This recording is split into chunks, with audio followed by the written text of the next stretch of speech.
তাহলে আমরা আমলটা ভালোভাবে শুনে নিই, টাইম তো প্রায় হয়ে আসছে অনেকটা।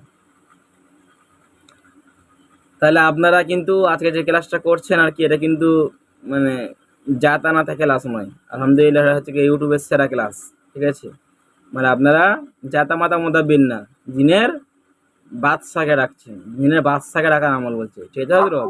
জাতা মাতা ব্যাপার নেই। আজ কিন্তু অনেক গোপনীয় তথ্য পেয়েছি। জি জি জি, ইনশাল্লাহ। দেখ আলহামদুলিল্লাহ আরো পাবেন। তো এটা জাতা মাতা বিষয় নয়, এবং যেগুলো হাকিকাত, যেগুলো আসলে, যেগুলো আল্লাহর হাতে পাকড়াও হবেন না সেগুলো। তো হজরত, জিনের বাদশাকে ডাকবে যখন দেখবেন যে বাবা মারা, যখন দেখবেন ভুল, যে বাবা মারা তারা তার ছেলের জন্য হয়ে কথা বলছে, বা তারা শিরকি কুফরির কথা বলছে, মুদাবিদদেরকে দোষ দিচ্ছে, বা দেখছেন যে তারা নিজেরাই মানে যেমন ছেলে বাজে তেমন বাবা মাও বাজে, এরকম যদি হয় তাহলে বাবা মাকেও আটকাবেন। বাবা মাকে আটকানোর পর তারা জিনের বাদশাকে ডাক দেবে। জিনের বাদশাকে ডাক দেওয়ার নিয়মটা একটু হচ্ছে আলাদা।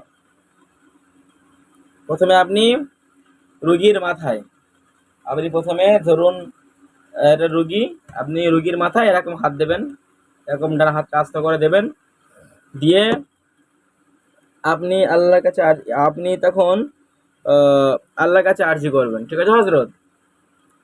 ইয়া রব্বি আল্লাহ, শাহী জিন্নাতকে, শাহী জিন্নাতকে বা শাহী জিন্নাতের কাছ পর্যন্ত আমার আওয়াজকে পৌঁছে দিন, বা শাহী জিন্নাতকে যাতে আমি উপস্থিত করতে পারি, তাকে যেন আহ্বান করতে পারি, আমাকে তৌফিক দিন। এখন ছোট্ট একটা নিয়ত করে নেবেন, নিয়ত করে আপনি ডাকবেন। আপনি যে দেশে বসবাস করছেন সেই দেশের শাহী জিন্নাতগুলো ডাকবেন। একটা জিনিস তো আগে বলেছি, মনে রাখবেন, প্রত্যেক দেশের প্রত্যেক জন জিন, একটা জিন শাহী জিন্নাত হয়, সে হচ্ছে গিয়ে ওই ওই সমস্ত জিনদের অভিভাবক, ওই সমস্ত জিনদের তিনি প্রধানমন্ত্রী বলতে পারেন, ঠিক আছে হজরত? তাদের সে সমস্ত জিনেদের সে অভিভাবক, তাদের যা কিছু বিচার আচার, যা কিছু সমস্যার সমাধান তানারাই করে থাকে। আপনি বলবেন যে হে বাংলাদেশের বা ভারতের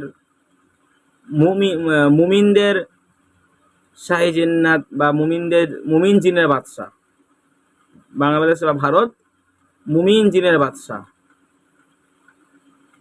আপনাকে আহ্বান করছি, আপনি আল্লাহর হুকুমে, আল্লাহর ওয়াস্তে আপনি এই জায়গায় এই রোগীর শরীরের মধ্যে উপস্থিত হন।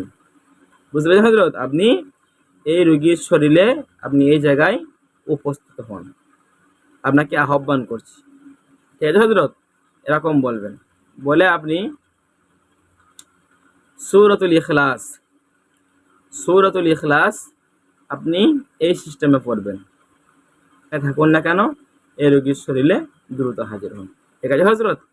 এই পর্যন্ত লিখে ফেলুন, তবে বাকিটা বলছি। পর্যন্ত লিখে ফেলুন, মনে থাকবেন।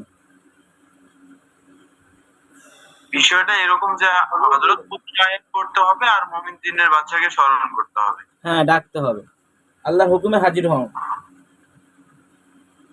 একটা করে আয়াত পড়বে, একটা করে হাজির।